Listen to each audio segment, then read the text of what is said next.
I'm Vin. I'm Sori. That's Booby. And Culpy and Chip and Ghosty. Should be wearing. Don't forget, if you guys want Ghosty, I have put a little picture in there for you. Yeah. That's where you can find them. Yeah. And this has nothing to do with us. We don't benefit in any way. No, we shape, don't. or form. We just like him. We just the crew that does it. We're very, very happy with them. So. Right.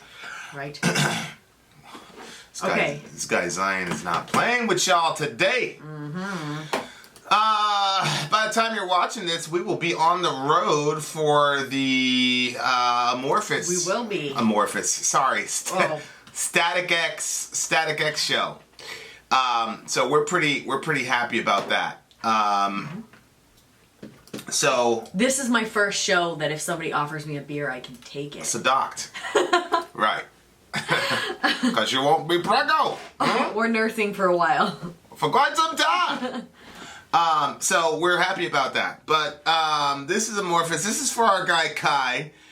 He is, what is he? Well, he kind of has a job with the channel and he kind of doesn't. Well, what happened was I said I wish that I knew, like, you know, what did we rate each song, and so he compiled a list and he upkeeps that list, and I'm so happy about the list because I'm like, that's one of those things, if I had to do it now, it would take me so many hours to get that done. So it's like, it's huge. Right. He's like, oh, I wish I could do more for the channel. I'm like, what? You have no idea how important that list is to me. Yeah. Because sometimes I'm like, I'll get stressed about dumb things, and one of them was I don't know what I gave 10s to.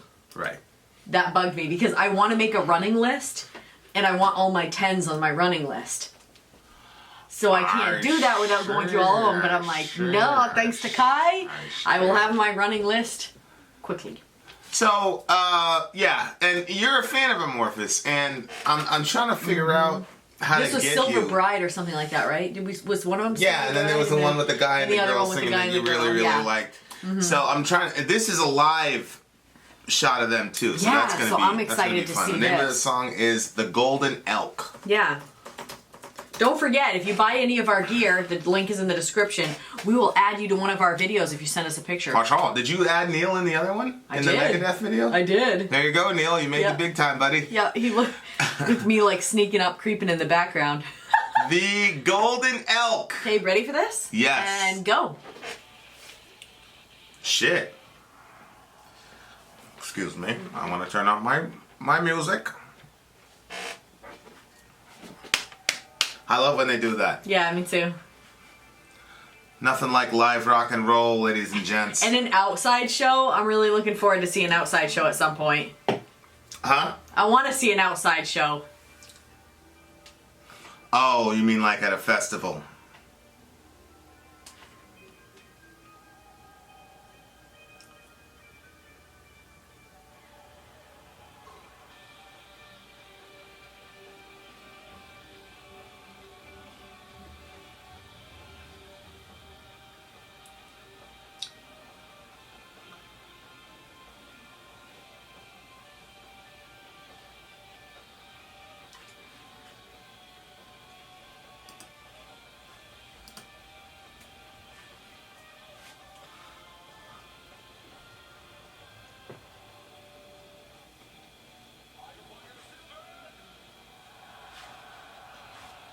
That's a lot of people.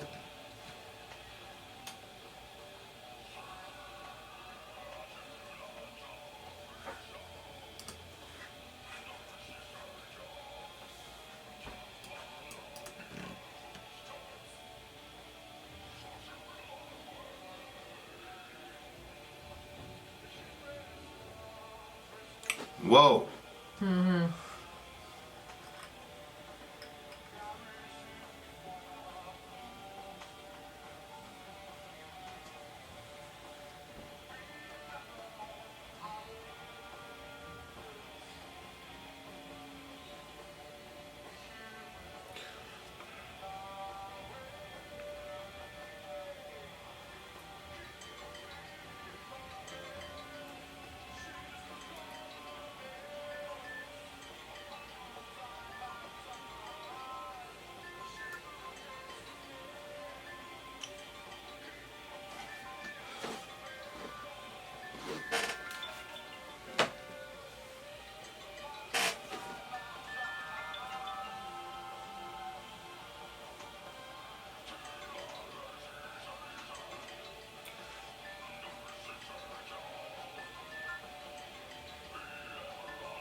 Wow. I think Kai has all the Amorphis songs have come from Kai, right? I think so.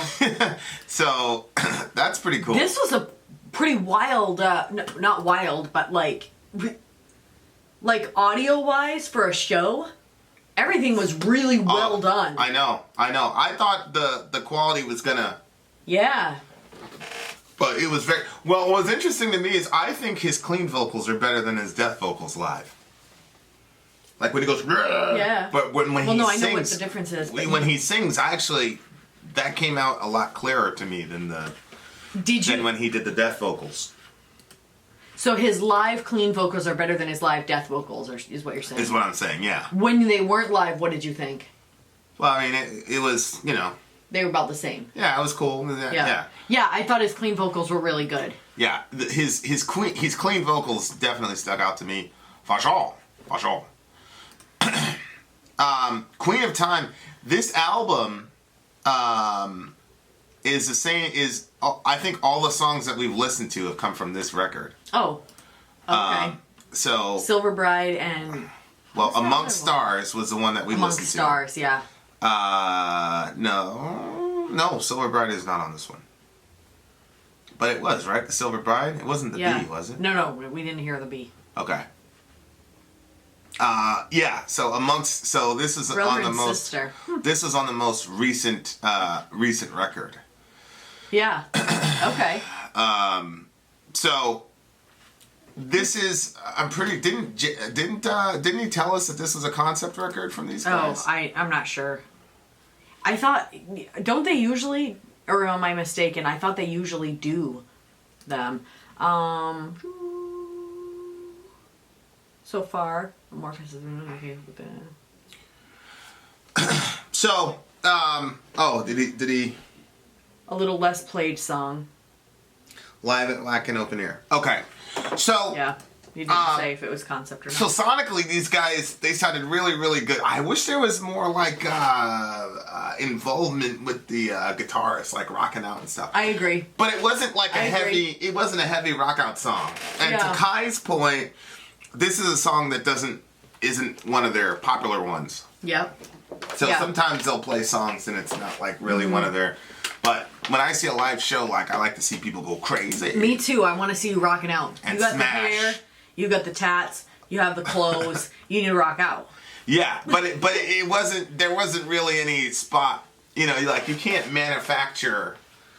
Sometimes the song's not heavy. It's not heavy. You know what I'm saying? You could just put it in there when you get, because there was a part when he was talking about the Keeper of Time. Yeah. And there was a part where he kind of was like going up. It could have just lit into. Yeah. So I mean, there is that. But as far as the quality, but who are we? This is an all record.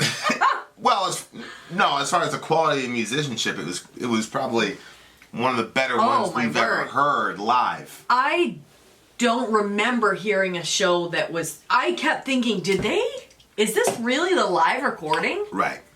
Because it was so good. It was so, yeah. It was so good. Whoever your sound engineer. Their sound guy is, don't get rid of him. Right. But again, some of it is just, when you master the instrument and then you have a voice like that. Well, yeah, obviously those things are good, but if your sound guy is no good. Right. Well, I don't think a sound guy can screw up a person's voice, though. No, but he can put it too low and put that instrument too high, or they're too low and you can't really hear good. Yeah, everything was balanced. Everything good. Everything was balanced perfectly. Yeah. Yeah. Well, that was. I tried to put together that little thingy yesterday, and everything was like all out of whack. So I had to reach out. I had to reach out to Kevin, like, "Yo, Kevin, let's go. I go to the studio." But it has some really good.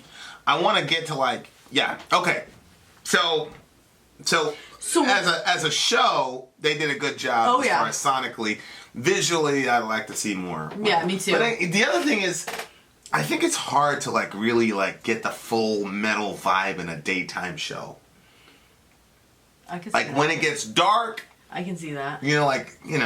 So that I think that adds to part. Where do they have those festivals close to us like that? They don't. None of them are close to us. There's no festival they have the Christian stuff. But as far as a metal show, we'd have to go to Boston. Oh, well, yeah, I mean, that's close. I think not the Slipknot one could be a... Okay. But they're not going to be outside. They're going to be inside. So. I want to go to an outside one. You have to bring me some time. I don't actually. Y'all, Tattoo the Earth was outside. That's so fun. Yeah. Yeah. Okay. What do you think the song is about? I'm not sure. I mean, I get the idea that I don't know who or what Queen of Time is. I don't know if they're personifying it as there's something that like drives time, slows time, makes moments special, and that's who the Queen of Time is, and she's also called the Golden Elk. But I didn't know if there's something. Is the Golden Elk something that's in some mythical thing that I don't know about? Well, remember the first one we did, the Silver Queen song was based on Silver Bride, right? It was based on mythology. Yeah. Right. So that's why I'm like. So I'm assuming that this one is also based on some sort of mythology. You know what I mean? Yeah. And the point of it all is that it's some sort of being or whatever that controls your time and your destiny. She's the keeper of a fleeting moment. She's the golden elk, the mother of time and tide, the shaper of destinies. Yeah. If you see her as a ghost in winter's blizzard, sense her in the shy sunset of spring, hear her as a rustle in summer's night, see her through autumn wood's disguise. Good Lord. That's beautiful. This is really, like, a lot of times your environment just shapes lyrically, like, David with the ant, in the Psalms, as the deer pants, da-da-da-da. Like, he's watching deer go to streams, you know what I'm saying? Like, so your environment... He says, as the deer pants for water, so my soul pants after you. And he's talking to God. He's talking to God. Yeah. But that's because he's surrounded by deer, or God, the Lord is my shepherd. Well, he was a shepherd, so that's what he was around. So whatever you're around, that's it's gonna seep into your art. But some people are more gifted at using their surrounding milieu than others. And this section right here was crazy. If you see her as a ghost in winter's blizzard, like, just think about that. Like, sense her in the shy sunset of spring, hear her as a rustle in summer's night, see through her autumn, da-da-da-da, so like... He's got the senses, and then he also has the seasons. Right. And he marries them together in a very beautiful way. Yeah, it's brilliant. And, like, aside from the specific being that's being mentioned here, which, interestingly enough, the name of the record is called Queen of Time. So this must be some sort of, this is basically the title track, if you think about it. So, I'm sure there's some specific being that's being talked about, but the concept of, I think it's just time period. Be ever alert, she won't wait, because time, like Mr. Man used to say to us, time waits for no man. Get in the car, Vincent, you're going to be late for practice. And so it's like, it says, do not resist her call. It's one of those things about, like, embracing your destiny. Yeah. Which, of course, is an extremely complex topic, because there's fatalism, which is... the bad side of fatalism. Most fatalists, I've actually never really truly met a fatalist in real life. A lot of people accuse Calvinists of being fatalists, but that's not true. But of course, you used to accuse Calvinists of being fatalists. God determine your toothpaste selection? Yeah. Well, what's a fatalist? A fatalist believes that your future is fixed and there's literally nothing you can do about it. Oh. Yeah. So, but like there's a really cynical bad side of fatalism, which is like, well, whatever's gonna happen is gonna happen, so I'm gonna do it. I'm gonna drink and drive, because if I was fated to get in this car accident, then da-da-da-da. Yeah, that's just... So, but then there's that balance of, well, what's the difference between fatalism and embracing your destiny? Because, that's a major theme. Not only in Greek mythology, but in Christian philosophy and even in atheistic philosophy. When you think about the will, Bertrand Russell at times wrestled with that. Like, okay, so from a Christian perspective, it's like, look, you're kicking against the goats. Like there's something for you to do. Embrace who God told you to be. And they make it sound all beautiful, but it's like, well, wait a second. I didn't come up with this plan. So if I didn't come up with this plan, why should I embrace it? Right. And the response is, well, if you keep fighting against it, then your life is going to be miserable because fate is inevitable. So there's that balance between being a complete fatalist and saying, whatever, I'm just going to do whatever because it's not going to change anything. While on the other side, embracing like, okay, like this is my destiny. It is what it is. And, that has a lot of implications both ways. And I don't think that, a lot of people have really thought through the ramifications either one of those a lot of the times because they're extremely difficult. I think too that when it said that at the beginning, can you scroll back up? That she don't resist her call. I think it's also like, which maybe is kind of what you were saying, is moving forward in your life and not like living so much in the past, like remembering the past but not living there. Like, don't resist her call. She's calling you forward. That's what time does. You're going forward regardless of if you want to or not. So, the interesting thing too about the mother of time and tide, the tide really functions as a corrosive sort of phenomenon. Like the tide comes and corrodes things, and so it's one of those things where you again have to accept that you're deteriorating. Oh, you think that's what it meant? I just think she's the mother of time and tide, meaning, time is always moving forward and the tide is always coming regardless of whether you want it to or not. I remember like the first time I really understood the concept of the tide was I had built this, this little dinky little sandcastle. But and the waves kept coming, but I was like, oh, this will be much farther. And then I went off to whatever, and sure enough, there was the tide coming to destroy my little castle. Well, there's a lot of theology there. There's a ton of theology. There's entropy, there's the curse, there's building your house on sand, there's you spent all this time constructing this little life, and then the almost immovable, omnipotent force of nature comes and destroys all of that. And it's almost like the tide is like laughing at you, like, oh, look at this little ignorant little child building his little castle, which I'm going to wreck. And of course, if some other kid wrecks your castle, you can punch him and give him an eye jamming. But what are you going to do to... What are you going to do to the ocean? It's nature. Right. You know what I mean? Like, if you punch the ocean and salt water in my eye. Like, so, it was just a really crazy moment where, like, there's a lot of theology there. There's really the entire gospel there, really, if you think about it. So, that line was really, really crazy of just the corrosive effect of nature and this immutable force. But the thing about the tide, like, the tide is one of those, like, really spooky type killers. Because, like, there's one type of killer that's like, I'm gonna get you. And it's like, but the thing that was always spooky about Jason, the character Jason? I don't know anything about that character. The guy with the hockey mask. The guy with the hockey mask. I've seen a character with a hockey mask, but I don't know anything.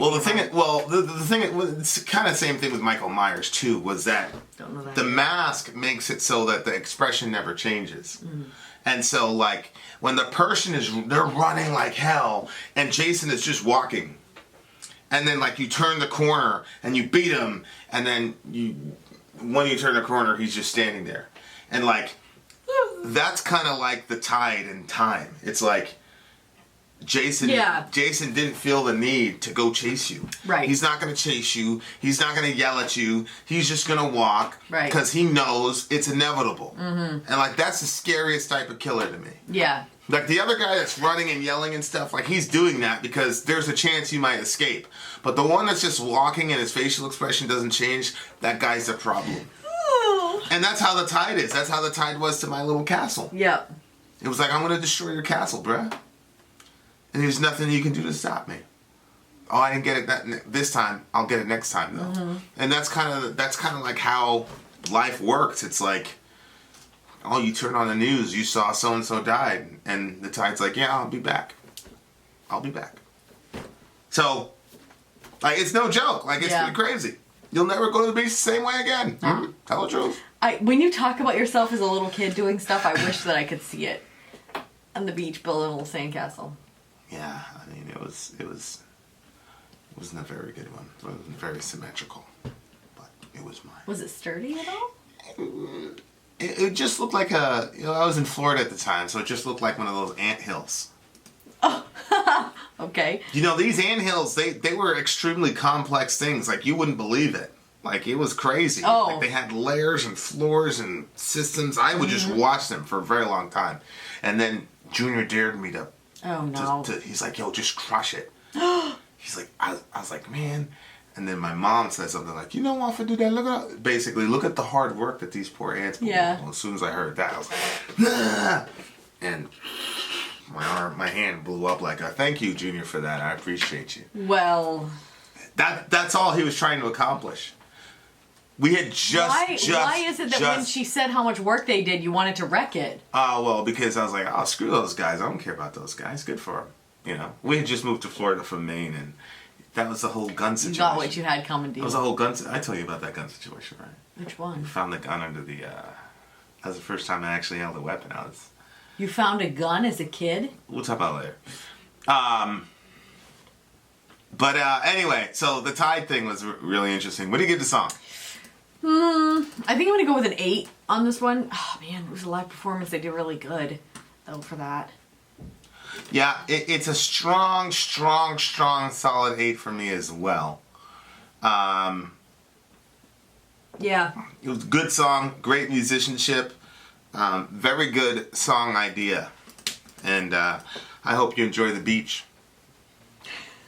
Now, somebody send us a Sori Secret picture clip with a beach, and we'll give you a free song review. How's that? That's pretty up there. Yeah, bring build a sandcastle at the beach. Build a sandcastle. With the Sori Secret shirt somewhere in the picture. Yeah. All right. Vin out. Sori out. Gone.